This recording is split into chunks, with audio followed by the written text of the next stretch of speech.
Hello dear friends, तो मैं हूं आरती। संस्कृति पीसीएस यूट्यूब चैनल पे आप सभी का स्वागत है। मैं हाजिर हूं एक नए विषय को लेकर के। बिहार सरकार नीतीश गवर्नमेंट जो नई बन करके आई है 10वीं बार मुख्यमंत्री के पद पर आए हैं। रोजगार को लेकर बहुत बड़े यहाँ पे कदम उठाए जा रहे हैं। कुछ समय पहले आपने सुना ही होगा कि 1 करोड़ रोजगार जनरेट करेंगे 2025 से लेकर के 2030 तक। इसको लेकर के इन्होंने काम करना शुरू भी कर दिया गया है। नए 3 विभाग बनाए गए हैं और ये विभाग कौन से हैं ये समझेंगे। कौन कौन से विभाग हैं, कौन कौन सी नौकरियां यहाँ पर जनरेट की जाएंगी ताकि बेरोजगारी को बिहार से कम किया जा सके। बिहार में शिक्षित बेरोजगार हैं जो डिप्लोमा करके बैठे हैं, डिग्रीज हैं, मास्टर्स कर रखा है उन्होंने, बहुत पढ़े लिखे होने के बावजूद भी वहां पर कोई रोजगार नहीं मिल पा रहा। सरकार इसी समस्या को हल करना चाहती है।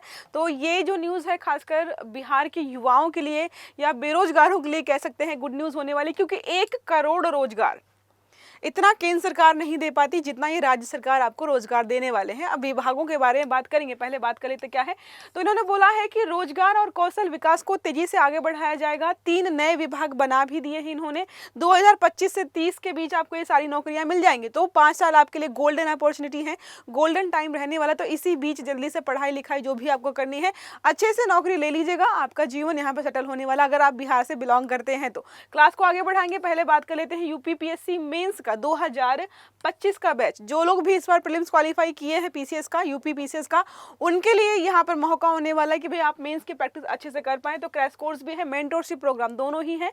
920 सीटें हैं कुल यहाँ पर।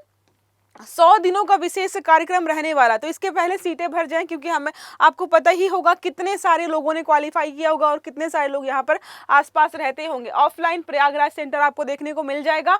फीस की बात करते हैं, अगर आप ऑनलाइन ज्वाइन करते हैं तो 7,500 रुपये है और ऑफलाइन में आपको 9,500 रुपये है। तो अगर आप प्रयागराज सेंटर रहते हैं तो मैं सजेस्ट करूंगी कि आप ऑफलाइन ही ज्वाइन करें, क्योंकि बहुत बेहतरीन रहने वाला है। बाकी अगर आप नहीं है तो आप ऑनलाइन का भी विकल्प दिया गया है। अभी भारी छूट चल रही है जिसकी वजह से आपको ये बैच इतना सस्ता मिला। नंबर लिखा हुआ है 9555124124, या फिर आप विजिट कर सकते हैं sanskritis.com की वेबसाइट पर। ठीक है, टॉपिक पर आते हैं वापस। नए विभाग कौन कौन से हैं उनका नाम देख लेते हैं। तो युवा रोजगार एवं कौशल विकास विभाग पहला है, दूसरा है उच्च शिक्षा विभाग, तीसरा है नागर विमानन विभाग। अभी आपने देखा होगा बिहार में हाल फिलहाल में बहुत सारे एयरपोर्ट्स वगैरह बनाए जा रहे हैं, लगातार उनका निर्माण कार्य चल रहा है। तो जाहिर सी बात है इस क्षेत्र में रोजगार तो जनरेट होगा ही। वहां पर ऑपरेट करने के लिए बहुत सारे लोगों की जरूरत पड़ेगी जो कि होंगे वहां के युवा, और उनको नौकरी मिलने वाली है। अब मुख्यमंत्री का संदेश यही है कि भाई 1 करोड़ रोजगार देने वाले, इसके लिए कौशल विकास किया जाएगा लोगों का। ऐसे ही बिना कौशल वाले व्यक्ति को तो कोई नौकरी पे रखेगा नहीं। आपके अंदर कोई स्किल होनी चाहिए, गुणवत्तापूर्ण उच्च शिक्षा होनी चाहिए और निगरानी को मजबूत किया जा रहा है। अब बात करते हैं तो युवाओं को उद्यमिता और तकनीकी प्रशिक्षण और रोजगार से जोड़ने की बात यहां पर नीतीश कुमार जी ने की है। अब बात करते हैं कि जो विभाग है 3, इनमें कहां पर कैसे क्या काम किया जाएगा। पहला है युवा रोजगार एवं कौशल विकास विभाग। नाम से पता चल रहा है कि रोजगार देने के लिए यहां पर आपकी स्किल डेवलप कराई जाएंगी। तो युवाओं को कौशल प्रशिक्षण दिया जाएगा, उद्यमिता को बढ़ावा देने के लिए सरकारी योजनाओं के माध्यम से रोजगार सृजन किया जाएगा उद्योगों की मांग के अनुसार। तो जो भी इंडस्ट्रीज होती हैं जब वो अपने यहाँ पर कैंडिडेट्स की मांग करती हैं, तो बहुत सारे स्कूल कॉलेज ऐसे हैं जिन्होंने पढ़ाया है आपको, लेकिन वो कंपनी की मांग के अनुसार कैंडिडेट्स नहीं प्रोवाइड कर पाती हैं। तो जॉब ओरिएंटेड स्किल्स विकसित की जाएंगी लोगों में। प्रभाव क्या होगा, जाहिर सी बात है प्रत्यक्ष रूप से यहाँ पर रोजगार अवेलेबल होगा और बेरोजगारी को कम कर पाएंगे। नेक्स्ट है उच्च शिक्षा विभाग। बहुत महत्वपूर्ण टॉपिक है ये।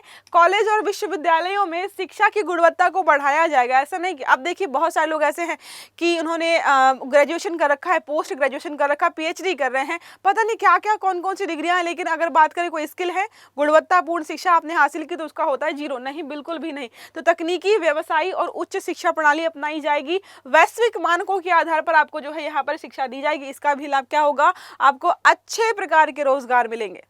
हाई पेड जो रोजगार होता है वो दिया जाएगा। नागर विमानन विभाग, तो मैंने बताया आपको बहुत सारे एयरपोर्ट्स वगैरह बनाए जा रहे हैं कनेक्टिविटी बढ़ाने के लिए, हवाई यात्राओं को सुलभ बनाने के लिए। उससे होगा कि पर्यटन को भी बढ़ावा मिलेगा, लोग आएंगे, कनेक्टिविटी बेहतरीन है। तो सभी चीज़ों का निर्माण हो रहा है। तो बिहार में एयर कनेक्टिविटी बढ़ाने के लिए हवाई अड्डे और नए एयर रूट्स बनाए जा रहे हैं। एविएशन सेक्टर्स में आपको डायरेक्टली यहाँ पर रोजगार मिलेगा, क्योंकि जो हवाई अड्डे होते हैं बिना लोगों के नहीं चलते हैं। अभी देखिएगा जो अभी विवाद चल रहा है मतलब फ्लाइट्स को लेकर के सबसे बड़ी समस्या वहां पर है कि स्टाफ की कमी है, इसी वजह से वो लोग डिले कर रहे हैं फ्लाइट्स। प्रभाव क्या होगा? पर्यटन, निवेश, व्यापार और बिहार में आर्थिक गतिविधियों का विस्तार हो जाएगा। मुख्य तत्व और महत्वपूर्ण पहलू अगर हम देखें, यह कदम क्या करेगा? युवाओं को रोजगार देगा अलग अलग सेक्टर्स में, साथ में उनके अंदर कौशल का भी विकास किया जाएगा, ताकि अगर भारत में ना रोजगार पा सके तो बाहरी कंपनियां अगर आती हैं बिहार में या किसी अन्य जगह पर भी, तो एटलीस्ट उनके पास स्किल हो और वो रोजगार ले पाए अपनी क्षमता पर। ये बहुत महत्वपूर्ण होने वाला है। अब बात करते हैं बिहार के लिए आखिरकार किया क्यों जा रहा है। तो बिहार की जनसंख्या अगर देखेंगे तो बड़ी आबादी 18 से 35 वर्ष की है और उसमें बहुत सारी आबादी बहुत पढ़ी लिखी है, इतनी पढ़ी लिखी कि उसको रोजगार मिल ही जाना चाहिए, लेकिन रोजगार नहीं मिल पा रहा है क्योंकि कौशल की कमी है। तो 1 करोड़ रोजगार देने का लक्ष्य सरकार ने इसीलिए रखा है ताकि हम बेरोजगारी को कम कर पाए। अब अन्य प्रासंगिक पहलू अगर देखें तो ये नया रोड मैप है सरकार का अगले 5 वर्षों के लिए।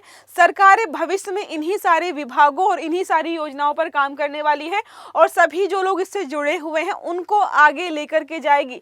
जब रोजगार देगी, वहां के लोग बढ़ेंगे, इकोनॉमिक पार्टिसिपेशन बढ़ेगा, खर्च करेंगे लोग, तो जाहिर सी बात है वहां की इकोनॉमिक या आर्थिक जो व्यवस्था है बेहतरीन होगी और राज्य का प्रदर्शन भी कल को हमें बहुत बेहतर दिखाई देने वाला है। अब कुछ पॉइंट्स और फैक्ट्स हैं बिहार से संबंधित, उनको समझ लेते हैं। बिहार में रोजगार और श्रम बल के बारे में अगर आप बात करते हैं तो लगभग टोटल बिहार में श्रम की भागीदारी 43% है, जो राष्ट्रीय औसत से काफी कम है। राष्ट्रीय औसत 56% है और यहाँ पर 43% लोग ही काम कर पा रहे हैं। पुरुषों का 70% आपको देखने को मिलेगा, 70.6%, लेकिन महिलाओं का जो भागीदारी मात्र 15.6% ही महिलाएं यहाँ पर काम कर पा रही है या उनको काम मिल रहा है। 2022-23 में देखिएगा बेरोजगारी दर बिहार में 3.9% थी, जो राष्ट्रीय औसत 3.2 से काफी ज्यादा थी।